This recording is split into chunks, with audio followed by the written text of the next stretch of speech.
बिस्मिल्लाहिर्रहमानिर्रहीम वबिशरह ली सदरी वयस्सिर ली अमरी वहलुल उक़दतम मिन लिसानी यफ़क़हू क़ौली रब्बि ज़िदनी इल्मा रब्बि ज़िदनी इल्मा रब्बि ज़िदनी इल्मा सदक़ल्लाहुल अज़ीम। स्टूडेंट्स, आज हम न्यू चैप्टर स्टार्ट कर रहे हैं जो कि लिमिट्स एंड कंटिन्यूटी है। स्टूडेंट्स, जिन बच्चों ने आईसीएस या फिर एफएससी की है उनको तो इन दोनों टर्मिनोलॉजी का कुछ ना कुछ ज़रूर पता होगा, लिमिट और कंटिन्यूटी के बारे में। बट जिन्होंने सिंपल एफए किया है या किसी और डिसिप्लिन से होते हुए आए हैं यहाँ पे, तो उनके लिए उन्होंने ये चीज़ को शायद इतना ना डीपली पढ़ा हो या इतना टच ना हो, तो उनके लिए थोड़ी सी ये न्यू चीज़ होगी। और जिन्होंने पढ़ा हुआ है उनके लिए तो एज इट इज़ पहले जैसे उन्होंने पढ़ा हुआ है उनके लिए ज़्यादा आसानी हो जाएगी। लेकिन मेरी कोशिश यही होगी कि आप सभी को इजीली समझ आ जाए, खा किसी ने सिंपल एफए करके आया है या कोई और डिसिप्लिन से आया है। ठीक है स्टूडेंट्स, इंट्रोडक्शन बेसिकली इसका मैं बता देता हूँ थोड़ा सा आपको कि लिमिट की ज़रूरत पेश क्यों आई। पहली बात है, पहले इंट्रोडक्शन पढ़ लेते हैं, उसके बाद फिर मैं आगे चलता हूँ। The concepts which are important in the theory of calculus are the limit of a function and continuity. The concept of limit is introduced in this section, and the next section is marked for the discussion of the concept of continuity. Since these concepts are frequently misunderstood, take care in reading these discussions. बेटा वो simple introduction में ये book वाला कह रहा है, doctor Numan Khalid ने ये बुक लिखी है कि ये कैलकुलस के अंदर इसका बहुत इंपॉर्टेंट रोल है। ठीक है, लिमिट्स और कंटिन्यूटी का। और बच्चे इसके कॉन्सेप्ट को थोड़ा सा मिसअंडरस्टैंड कर जाते हैं और इसमें थोड़ी सी एहतियात की ज़रूरत होती है। ठीक है, और मैं स्टार्ट करता हूँ पहले एक बेसिक एग्जांपल से। बेटा सबसे पहले हमारे पास एक फंक्शन है, जैसा कि आपने प्रीवियस चैप्टर में पढ़ा कि f of x which is equal to x square minus one over x minus one.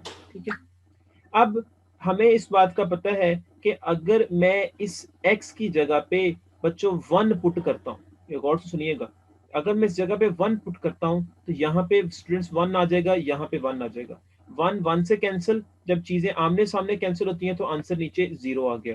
और ऊपर वन जब यहाँ पे आएगा, वन वन से कैंसिल हो जाएगा तो ऊपर भी आंसर जीरो आ जाएगा। तो जीरो ओवर जीरो, बेटा ये आप शायद अक्सर बच्चे समझते हो कि इसका आंसर जो है वो जीरो होता है। बेटा ऐसा नहीं होता, बल्कि जीरो ओवर जीरो जब आ जाए तो इसको बोलते हैं मैथ में या जनरल अनडिफाइंड होता है। ठीक है, अनडिटरमाइंड होता है, अनडिटरमाइंड होता है कि मतलब जीरो ओवर जीरो को हम डिटरमन नहीं कर सकते। जैसे हम कहता हूँ मैं कि 10, जैसे मैं कहता हूँ फॉर एग्जांपल 10/5। ठीक है, तो इसका मतलब है कि मैं 5 is denominator and 10 is numerator. ठीक है, तो मतलब कि मैं इसको डिवाइड करूंगा तो मेरे पास आंसर जो आ गया वो 2 आता है। ठीक है, लेकिन बच्चों जीरो ओवर जीरो को हम डिफाइन नहीं कर सकते, ये अनडिटरमाइंड फॉर्म है, अनडिटरमाइंड फॉर्म। ओके, अब इस तरह के केस में कि जब हम फंक्शन के अंदर बच्चों कोई वैल्यू पुट करें, ठीक है, तो उस वैल्यू पे फंक्शन का आंसर अनडिटरमाइंड आ जाए। ठीक है, अनडिटरमाइंड कह लें या फिर इस तरह फॉर एग्जांपल मैं कहता हूं, मिसाल के तौर पर हमारे पास जैसे एक फंक्शन है, मैं कहता हूं f of x which is equal to x square plus x plus one over x minus one.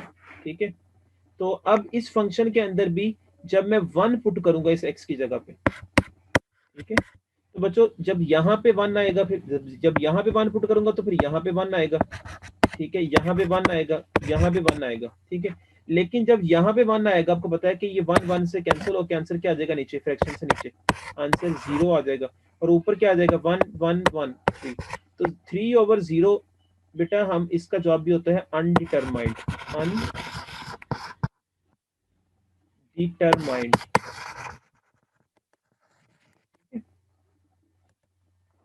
बेटा अक्सर स्टूडेंट्स समझते हैं कि इसका आंसर इन्फिनिटी है, 3/0 आंसर इन्फिनिटी आ गया। बेटा इसको हम बोलते हैं अनडिटरमाइंड, ये डिटरमन नहीं कर सकते। इन्फिनिटी उस वक्त बनता है जब यहाँ पे इसके लिखा जाए लिमिट, वर्ड लिखा जाए ना जब यहाँ पे लिमिट, तो उस वक्त इसको हम बोलते हैं इस 3/0 को इन्फिनिटी। इसका आंसर क्या आ जाता है फिर? इन्फिनिटी। इसको पढ़ते हैं बच्चों इन्फिनिटी। लेकिन अगर यहाँ पे लिमिट ना लिखा हो, जैसा नहीं लिखा था, तो वहां पे इसका मीनिंग होगा अनडिटरमाइंड, के ये हम डिटरमाइन नहीं कर सकते 3/0 को, कि 3 फ्रैक्शन के अंदर है और 0 बाहर है, तो इसको हम डिवाइड नहीं कर सकते, मतलब कहने का ये, ठीक है, कि इसको हम डिवाइड नहीं कर सकते। तो बच्चों मेरा बताने का अब मकसद यहाँ पे क्या है, मैं समझाना चाह रहा हूँ यहाँ पे आपको लिमिट, ठीक है। तो मैंने कहा कि फ्रैक्शन से नीचे बच्चों हमारे पास 0 अगर बन जाए, यहाँ पे तो बाय द वे फ्रैक्शन के ऊपर भी बन गया था ना 0, जैसे यहाँ पे, ठीक है, 1 पुट करने से। लेकिन मैं बात कर रहा हूँ बच्चों कि फ्रैक्शन से नीचे 0 नहीं बनना चाहिए, ठीक है। तो उस सूरत में अगर बन जाए तो मतलब क्या, हम कह सकते हैं कि फंक्शन उस पॉइंट पे डिफाइन नहीं है। जैसा कि मैंने बोला कि जब मैं x की जगह पे यहाँ पे बच्चों 1 पुट करता हूँ इस फंक्शन के अंदर, तो आंसर क्या आ जाता है? अनडिटरमाइंड, ठीक है।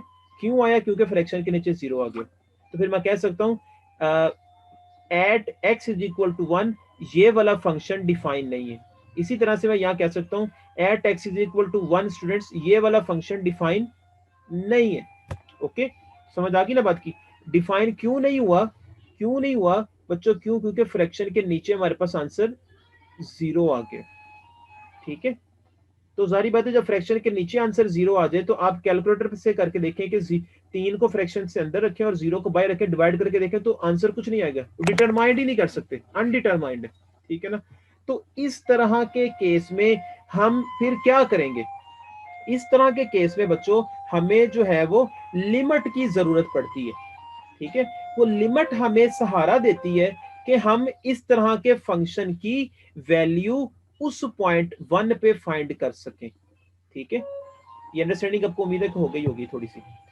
एनी हो, अब नेक्स्ट चलता हूं। अब यहां पे अब हमें क्या है कि उस जगह पे 1 पे जब मैं पुट करता था इस फंक्शन के अंदर, तो मेरे पास इस फंक्शन का आंसर अनडिटरमाइंड आता था, मतलब 0 फ्रैक्शन के नीचे बन जाता था, ये अनडिटरमाइंड बन गया। तो मैं चाहता हूं कि इस फंक्शन की वैल्यू 1 पे फाइंड कर सकूं, मतलब x की जगह जब 1 पुट करो तो मेरे पास फंक्शन की वैल्यू फाइंड हो जाए। 1 के अलावा तो सारों पे डिफाइंड है ना। आप 2 पुट करो तो यहाँ 2 आ जाएगा, यहाँ पे 2 आ जाएगा, कोई ना कोई आंसर आ जाएगा। अब 4 पुट करो, -1 पुट करो, -5 पुट करो, कुछ भी पुट करो नंबर 1 के अलावा इस फंक्शन के अंदर, तो सारे वैल्यूज पे ये फंक्शन डिफाइंड है, लेकिन 1 पे डिफाइंड नहीं है, ठीक है। क्योंकि 1 से हमारे पास आंसर फ्रैक्शन के नीचे 0 आ जाता है। तो इस सूरत में कि जब फंक्शन के ऊपर फंक्शन किसी सारे पॉइंट्स पे डिफाइन हो, लेकिन एक स्पेसिफिक पॉइंट पे डिफाइन ना हो, तो उस सूरत में हम चाहते हैं कि उस पॉइंट पे भी, इस 1 पे भी फंक्शन डिफाइन हो, ठीक है। तो उस सूरत में बच्चों हमें लिमिट का सहारा लेना पड़ता है, ठीक है। हम फिर क्या करते हैं? हमें पता है कि 1 से मैं अगर थोड़ा सा नंबर बड़ा पुट करूं तो वो पॉजिटिव, मतलब वो इस तरह का होगा 1.001, 1.0001, 1.11, 1.2, 1.5, इस तरह का नंबर होगा ना। या मेरे पास पॉसिबिलिटी हो सकती है मैं 1 से छोटा नंबर पुट कर दूं। 1 से छोटा नंबर क्या आएगा? 0.999, 0.995, 0.98, 0.9, 0.5, इसी तरह का बच्चों का नंबर आएगा ना। अब आप 1.001 इस फंक्शन के अंदर पुट करके देखें, 1.001 इस जगह पुट करें, तो यहाँ पे भी 1.001 आ जाएगा, यहाँ पे भी 1.001 आ जाएगा। तो उसका आंसर क्या बनेगा बच्चों? उसका आंसर बन जाएगा 2.001। इसी तरह 1.01 पुट करें आप बच्चों इस जगह पे, तो वहां पे यहाँ पे भी वही आ जाएगा 1.01, यहाँ पे 1.01 आ जाएगा। तो उससे आंसर कैलकुलेट करके देखें तो आंसर बनेगा 2.01। इसी तरह जब मैं ये पुट करता हूं तो तब भी आंसर ये बन जाता है, जब ये पुट करता हूं तो आंसर ये बन जाता है, जब ये पुट करता हूं तो आंसर ये बनता है।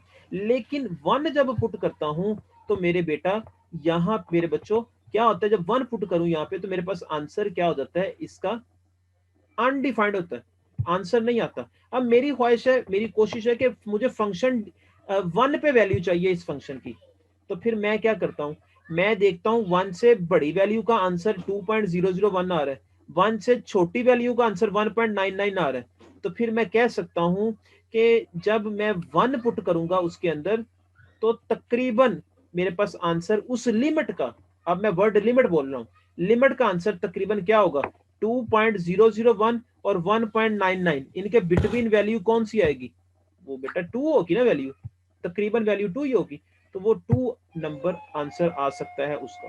ठीक है, कि मैं राइट साइड पे जाऊं तो मेरे पास आंसर बढ़ते हैं, लेफ्ट साइड पे जाऊं तो आंसर छोटे होते हैं, मतलब देखूंगा मैं इन दोनों नंबर्स के दरमियान मेरे पास कौन सा आंसर बन सकता है, तो मैं देखूंगा जब 1 पुट करूंगा, वैसे तो चेक करूं एक्चुअली, चेक करूं तो आंसर अनडिफाइंड होता है, लेकिन अगर मैं करीब करीब 1 के पुट करूं, मतलब कहने का कि अगर मैं राइट साइड से करीब करीब पुट करूं 1 के पॉइंट, वो होगा 1.001, अगर मैं लेफ्ट साइड से करीब करीब पुट करूं तो 0.99 पुट करूंगा, तो वहां से मेरे पास आंसर ये बनेगा।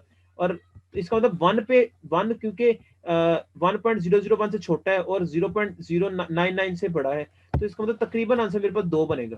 ठीक है, तो फिर मैं कह सकता हूं we can say that as x approaches to 1, approaches to 1 का मतलब क्या है कि जू जू x जा रहा, ये x है ना वैल्यू बेटा यहाँ पे, जू जू x यहाँ पे 1 की तरफ जा रहा है, मतलब यहाँ पे जू जू मैं 1 इसके एग्जैक्ट 1 पुट करता हूं तो मेरे पास आंसर क्या आता है, अनडिटरमाइंड, मतलब वो डिटरमाइंड नहीं कर सकता, लेकिन फिर मैं मुझे चाहिए 1 पे ही, तो फिर मैं कहता हूं कि 1 के करीब करीब, बहुत करीब, इतना करीब कि हम इमेजिन नहीं कर सकते, लेफ्ट साइड से भी और राइट साइड से भी मैं चेक करता हूं कि वो नंबर यहां पुट करूं तो उससे क्या सिचुएशन बनती है, तो उससे हमारे पास क्या होगा, मेरे पास सिचुएशन ये बनेगी, वहां से मेरे पास आंसर क्या बन जाएगा, उसका 2 बन जाएगा। ठीक है, क्योंकि मुझे अंदाजा है कि 1.001 पुट करने से आंसर 2.00 बन रहा है, 0.999 पुट करने से आंसर 1.99 बन रहा है, इसका मतलब जब मैं 1 के और करीब पुट करूं दाई तरफ से या लेफ्ट साइड से, तो मेरे पास आंसर तकरीबन तकरीबन 2 आ जाएगा। तो we can say that as x approaches to 1 f approaches to 2, मतलब जू जू x की जगह पे मैं x जू जू मैं 1 के करीब करीब लाता जाता हूं, ठीक है, तो मेरे पास आंसर इस फंक्शन का पूरे का वो क्या बन जाएगा, वो तकरीबन 2 बन जाएगा, तकरीबन 2। ठीक है, तो मतलब वो तकरीबन नहीं बल्कि वो एग्जैक्ट ही लिख लेते हैं हम, राउंड ऑफ करके, मतलब कि हम वो एग्जैक्ट लिख लेते हैं यहाँ पे 2। ठीक है जी, कि जो जो x अप्रोचेस टू 1 जा रहा है, x को करीब जा रहा है 1 के, तो वैसे वैसे उस फंक्शन सारे का, इस f ऑफ x का आंसर जो है बच्चों 2 आ जाता है। ठीक है, ये लिमिट के अंदर होते हैं। मैथमेटिकली वी कैन राइट के लिमिट LIM से जाहिर करते हैं, x goes to 1 f of x which is equal to 2, मतलब फिर हम कह सकते हैं मैथमेटिकली कि हम इसकी जगह पे क्या करते हैं बच्चों, मैथमेटिकली फिर हम जब 1 पे वैल्यू नहीं निकल रही तो फिर हम लिखते हैं यहाँ पे लिमिट x अप्रोचेस टू 1, तो हम कहते हैं कि इस सारे का आंसर क्या आ जाएगा, 2 आ जाएगा। ठीक है जी बच्चों, समझ आ गया ना कॉन्सेप्ट आपको ये, कि एग्जैक्ट लिमिट कब यूज होती है बेटा, लिमिट उस वक्त उसकी जरूरत पड़ती है जब हमें किसी भी फंक्शन की उस पॉइंट पे, जैसे यहाँ पे उस पॉइंट पे वैल्यू ना मिल रही हो जहां पे फंक्शन अनडिटरमाइंड हो जाता है, जैसे यहाँ पे 1 पुट करूं तो फंक्शन अनडिटरमाइंड हो जाता है, तो तब हम बच्चों क्या करते हैं, हम लिमिट का सहारा लेते हैं और उस 1 के करीब करीब, बहुत करीब वैल्यू उस फंक्शन की बता देते हैं, वो तकरीबन 2 आ जाती है। ठीक है, कि we can say that x approaches to 1 f approaches to 2, mathematically we can write this। ठीक है, तो अब मैं इसकी आपको इनफॉर्मल डेफिनेशन लिमिट की बच्चों बता देता हूं कि लिमिट की इनफॉर्मल डेफिनेशन क्या है। इनफॉर्मल डेफिनेशन मतलब ये कि आपको अंडरस्टैंड करवाने के लिए, वैसे इसकी एग्जैक्ट डेफिनेशन जो फॉर्मल डेफिनेशन जो इसकी है वो आपके सिलेबस में नहीं है, वो थोड़ी सी डिफिकल्ट है, उसके लिए मुझे कुछ नई चीजें बतानी पड़ती हैं, लेकिन अभी आपको फिलहाल सिर्फ यहाँ पे इनफॉर्मल डेफिनेशन पढ़ाई जा रही है। वो क्या है कि if the values of f, ये वैल्यूज एफ की जो है इस फंक्शन की, ठीक है, values of f can be made as close to L. ठीक है, अब बच्चों यहाँ पे उसने एल इसको कहा हुआ है, ये जो आंसर आया ना लिमिट पुट करने के बाद, इसको एल उसने कहा हुआ है 2 को, ठीक है, और उसने यहाँ पे इस 1 को उसने ए कहा हुआ है यहाँ पे, ठीक है। वो कहते हैं इफ वैल्यू ऑफ एफ, के इस एफ फंक्शन की जो वैल्यू है can be made close to L, वो एल होगी as we like by taking, हम क्या लें, value of x sufficiently close to a, sufficiently close to a मतलब कि हम एक्स की जगह पे बहुत करीब, बहुत करीब एक्स की जगह पे नंबर पुट करें क्लोज टू ए। अब ए मतलब यहाँ पे क्या था, वो 1 था। यहाँ पे एग्जांपल लिखी थी तो मैंने बता दिया। अब जनरल, क्योंकि आपको पता है डेफिनेशन जब भी लिखते हैं जनरल लिखते हैं, ठीक है। तो उसके कहने का मतलब है कि हम एल आंसर जो उसकी लिमिट है उस फंक्शन की वो बता सकते हैं उस वक्त कि अगर हम इस ए जो कि जनरल लिखा हुआ है बहुत करीब हो एक्स के, ठीक है, but not equal to x, then we write limit x goes to a f of x is equal to, ठीक है जी, which is read as limit of f as limit of f. इसको पढ़ना कैसे, limit, पहले इसको पढ़ना है limit of f is equal का पढ़ना है बच्चों आपने, इज इक्वल का पढ़ना है L as x approaches to a. Okay, तो ये पढ़ना आपको अब आना चाहिए कि limit of f is L, limit of f is equal को बोला L as x approaches to a, ठीक है। तो ये हमारे पास मेरे बच्चों ये डेफिनेशन है, इनफॉर्मल डेफिनेशन, लेकिन आपको अभी इस हिसाब से समझ आ जानी चाहिए, ठीक है। मैं बच्चों दोबारा से बता देता हूँ लिमिट की जरूरत हमें पेश क्यों आई। लिमिट की जरूरत पेश इस वजह से आई कि हमें कुछ जगह पे फंक्शंस के अंदर हमें एग्जैक्ट लिमिट चाहिए होती है, ठीक है, उस पॉइंट के ऊपर, जैसे 1 है, ठीक है, लेकिन जब 1 पुट करते हैं तो उससे आंसर जो है वो अनडिफाइंड हो जाता है, आंसर नहीं आता। तो फिर हम क्या करते हैं, हम इस 1 के बहुत करीब, लेकिन 1 के इक्वल नहीं होता वो, वैल्यू पुट करते हैं फंक्शन के अंदर तो वहां से आंसर निकाल लेते हैं, तो वो तकरीबन 2 ही आएगा, ठीक है। अब नोट में बात देखिएगा बच्चों, we can write limit x goes to a, इसको बच्चों वो कह रहे हैं इंस्टेड ऑफ दिस, मतलब कहता है, वो कह रहा है कि इस जगह पे जैसे ये limit x goes to a f of x लिखा है ना, उस जगह पे बच्चों हम एल टी भी लिख सकते हैं, इसका मतलब यही है x goes to f of x, ठीक है। We can read x goes to a, इसको पढ़ते हैं एक्स गोज टू ए या x tends to a, goes भी पढ़ते हैं या एक्स टेंड्स टू ए, दोनों टर्मिनोलॉजीज यूज होती हैं। The formal definition of limit is beyond the scope of this book, मतलब वो इस बुक में नहीं है जो इसकी ओरिजिनल डेफिनेशन है। Limit x goes to a f of x is exist it's unique. वो कहता है कि अगर इस लिमिट का आंसर एग्जिस्ट करता है ना, जब कभी भी बच्चों एमसी आंसर लिमिट का एग्जिस्ट करेगा तो वो आंसर हमेशा यूनिक होगा। मतलब यूनिक मतलब यहाँ पे ऐसा नहीं होगा कि डिफरेंट आंसर आ जाएंगे, या कहते कहेगा कि +-2 या +-7, हमेशा एक ही आंसर आएगा, मतलब जैसे 2 आ जाए, 3 आ जाए, 4 आ जाए, 5 आ जाए। तो ये एमसीक्यू बड़ा इंपॉर्टेंट है, ये आपने ध्यान में रखना है, ठीक है। अब नेक्स्ट ये हमें समझ आ गया अब लिमिट का कॉन्सेप्ट क्या है। नेक्स्ट है कि अब लिमिट को सॉल्व कैसे करना है, ठीक है। तो लिमिट को सॉल्व करने का बेटा प्रोसेस ये है कि फर्स्ट ऑफ ऑल हम क्या करते हैं लिमिट को सॉल्व करने के लिए, जिस पॉइंट पे हमें कहा जाता है लिमिट निकालने के लिए, जैसे यहाँ पे उसने कहा जी, कह दिया जी x1 पे लिमिट बताएं, तो सबसे पहले हम उस 1 को ही पुट करके देखते हैं फंक्शन के अंदर, अगर तो उसका आंसर आ जाए उस नंबर पे, मतलब एग्जैक्ट, तो हम कहते हैं इट्स ओके, लिमिट आ गई। अगर नहीं आता तो तब हम डिफरेंट अप्रोचेस यूज करते हैं। तो डिफरेंट अप्रोचेस क्या हैं वो हम देखते हैं वहां से, मैं बता देता हूं आपको जरा थोड़ा सा, वो डिफरेंट अप्रोचेस क्या है।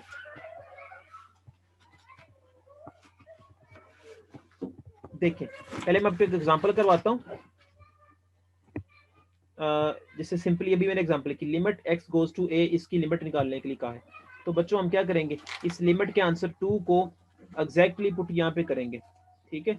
वैसे अभी इस लिमिट का मतलब समझ आ गया ना आपको कि यहाँ पे 2 जो पुट कर रहे हैं ये एग्जैक्टली नहीं है, ये 2 यहाँ पे एग्जैक्टली पुट नहीं हो रहा, ठीक है। पुट करते हैं हम एग्जैक्टली 2 ही है यहाँ पे, ठीक है ना। लेकिन ये जो लिमिट वर्ड लिखा हुआ है ना यहाँ पे, ये बताता है कि हम एग्जैक्टली 2 नहीं पुट कर रहे।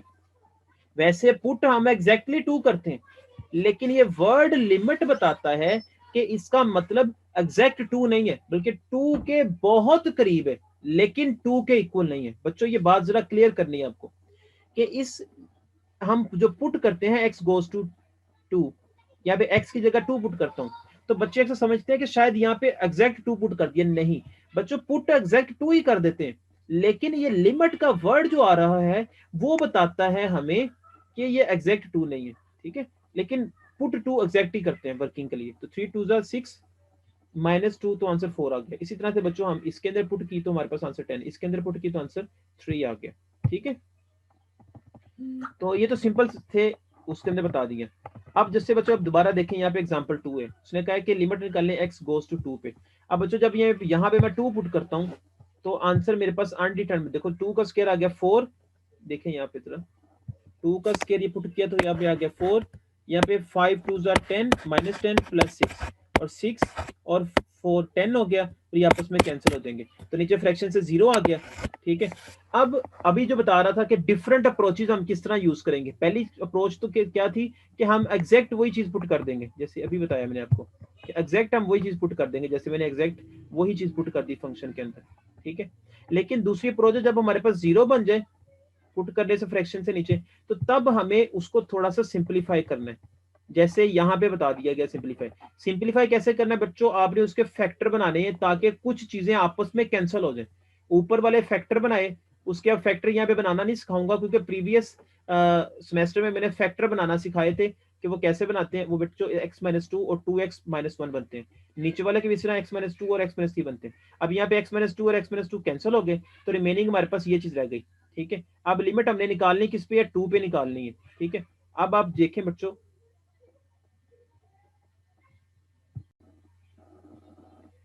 तो फिर स्टूडेंट्स जब हमने इसको सिंप्लीफाई करेंगे तो ये आपस में ये कैंसिल हो जाएगा, देखें यहाँ से ये कैंसिल हो जाएगा फैक्टर, और रिमेनिंग हमारे पास रह जाएगा 2x-1 ओवर x-3।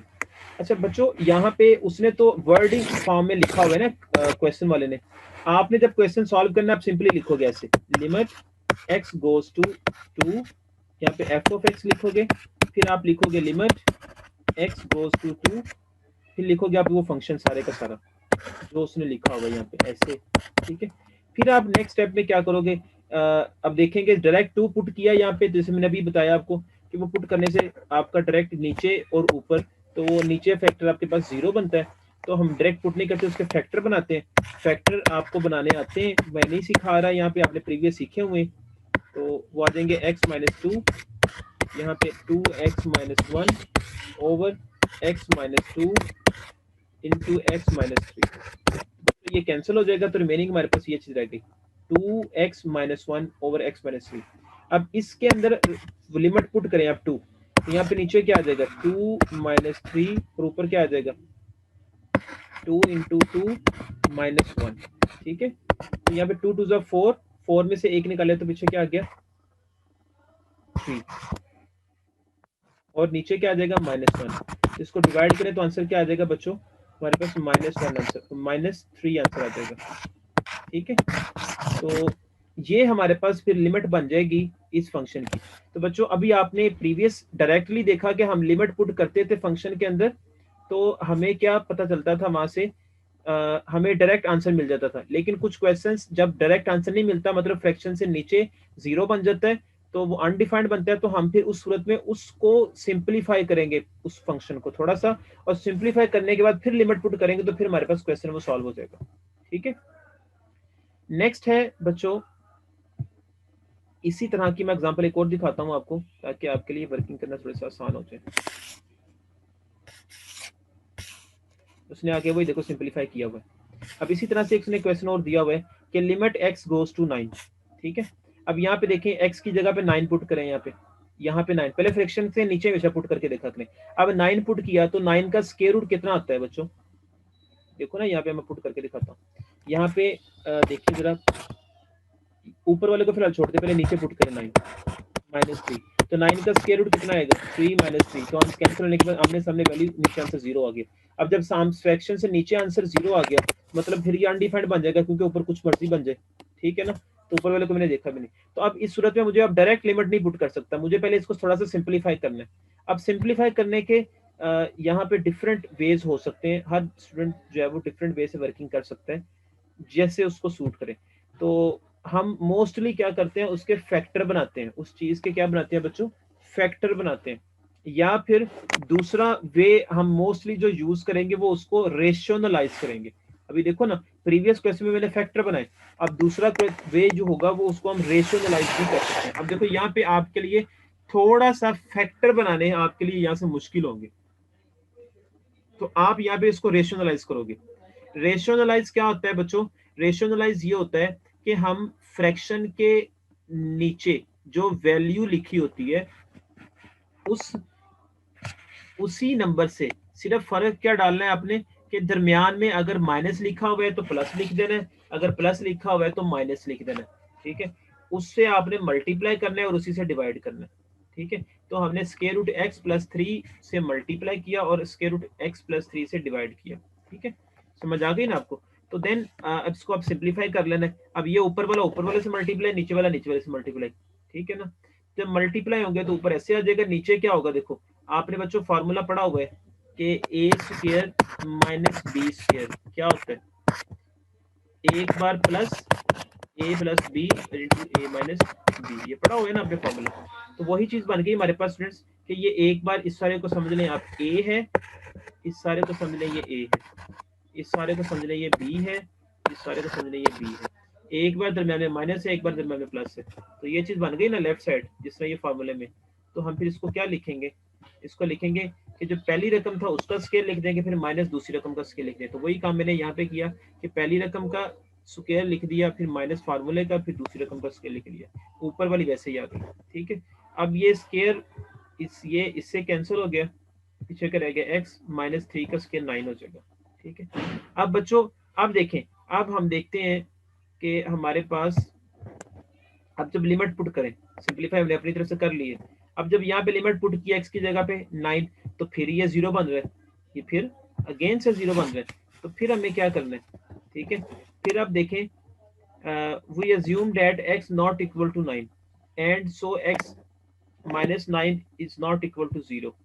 ठीक है, तो फिर हम कह सकते हैं, ठीक है ना, अब ये समझ आ गई ना बात की। अब डायरेक्ट पुट करें, अच्छा ये उसने ना और स्टाइल में वर्किंग की हुई है यहाँ पे। ठीक है, आप जब देखें, जब यहाँ पे 9 पुट करें तो आंसर फिर 0 बनता है, लेकिन आपने क्योंकि सिंप्लीफाई किया था और सिंप्लीफाई करने की वजह से बच्चों यहाँ पे ये वैल्यू कैंसिल हो गई।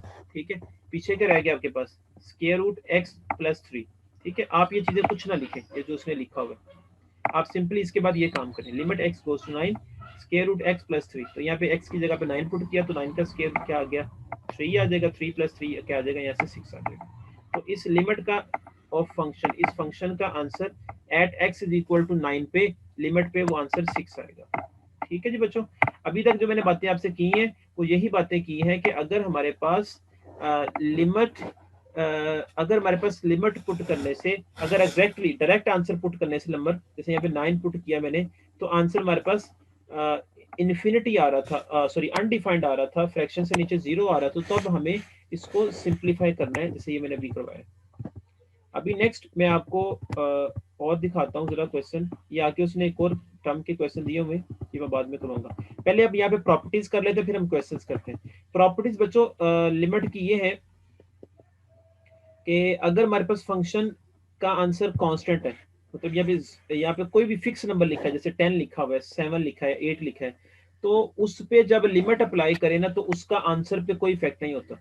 बच्चों याद रखिएगा, जब कांस्टेंट नंबर यहाँ पे आए तो लिमिट का उस नंबर पे कोई इफेक्ट नहीं होता। लिमिट एक्स गोज टू 2 लिखें, 3 लिखें, 4 लिखें, 5 लिखें, 6 लिखें, 0 लिखें, -1 लिखें, -2 लिखें, तो उस पे इस कांस्टेंट नंबर का कोई इफेक्ट नहीं होता, तो वो आंसर वैसे ही याद होता है। ठीक है, पहली प्रॉपर्टी। दूसरी प्रॉपर्टी बच्चों ये है कि अगर x की पावर n हो, ठीक है, n हमारे पास पावर जो है पॉजिटिव इंटीजर हो, इंटीजर पॉजिटिव क्या मतलब 1 2 3 4 5 6, ठीक है, तो उस सूरत में लिमिट क्या होगी, उस सूरत में हम बच्चों ये करेंगे कि x की जगह पे बच्चों हम a पुट कर देंगे सिंपली, कि अगर x की पावर n लिखी हो तो उस सूरत में हम लिमिट कैसे निकालेंगे, सिंपली हम x की जगह पे a लिख देंगे, तो a की पावर n आ जाएगी। ठीक है जी, डायरेक्ट। उसके बाद जैसे उसने एग्जांपल भी दी हुई है कि x की जगह पे हमने 3 लिख दिया तो हमारे पास आंसर 9 बन गया। इसी तरह से बच्चों प्रॉपर्टी नंबर 3 है कि अगर हमारे पास लिखा हो कि function has a limit as x goes to a and c is a real number, then मतलब वो कह रहा है कि फंक्शन हमारे पास लिखा हुआ है और साथ उसके कांस्टेंट नंबर c मल्टीप्लाई हो रहा है, जैसे 2 है, 3 है, 4 है, -1/2 है, -5/3 है, -5/7 है, कुछ भी नंबर लिखा हुआ है c की जगह पे, तो तब हम बच्चों क्या करते हैं मेरे बच्चों, तब हम ये करते हैं यहाँ पे कि तब हम स्टूडेंट्स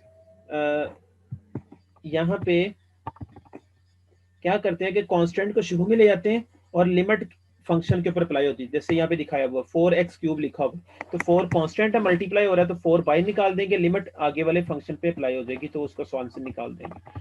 इसी तरह फोर्थ प्रॉपर्टी है कि लिमिट अगर x गोज टू a और दूसरी तरफ है limit x goes to a g of x exist, अगर दो लिमिट्स एग्जिस्ट करती हो तो तब हम उनके फंक्शंस को पहले ऐड कर लेंगे या माइनस कर लेंगे, अगर जैसा कि हमें क्वेश्चन में दिया गया तो वहां पे इकट्ठा लिमिट अप्लाई कर दे या लैदा लिमिट्स अप्लाई करें तो आंसर पे कोई इफेक्ट नहीं होगा। जैसे मिसाल के तौर पर ऐसे x² प्लस x लिखा हुआ है, कोई स्टूडेंट क्या करता है कि वो पहले दोनों को इकट्ठे ही लिमिट अप्लाई कर देता है दोनों के ऊपर, कोई स्टूडेंट कहता है नहीं मैंने इकट्ठी नहीं अप्लाई करनी, मैंने लैदा अप्लाई करनी है। मतलब जैसे यहाँ पे देखो ना, एक स्टूडेंट कहता है कि जी मैंने यहाँ पे लिमिट डायरेक्ट अप्लाई कर दी, तो वो कैसे अप्लाई करता है, वो ऐसे लिख देता है, मैं नीचे लिख देता हूँ 2 का स्क्वायर प्लस 2, ठीक है, तो उसको सिंप्लीफाई करता है 2 टू 4 प्लस 2, ठीक है, तो आंसर 4 और 2 6 आ गया, तो ऐसे आंसर निकाल देता है। एक कहता है नहीं मैंने क्या करता है पहले लिमिट को अंदर मल्टीप्लाई इसके साथ किया फिर इसके साथ किया, जैसे यहाँ पे किया हुआ, ठीक है, तो इस पे 2 का स्क्वायर 4 2 आ गया और यहाँ से आंसर पे भी 6 है, तो ऐसे कर लें डायरेक्टली या ऐसे कर लें तो आंसर पे कोई इफेक्ट नहीं होता, लिमिट पे ऐसे कुछ नहीं होता, ठीक है जी। नेक्स्ट है बच्चों,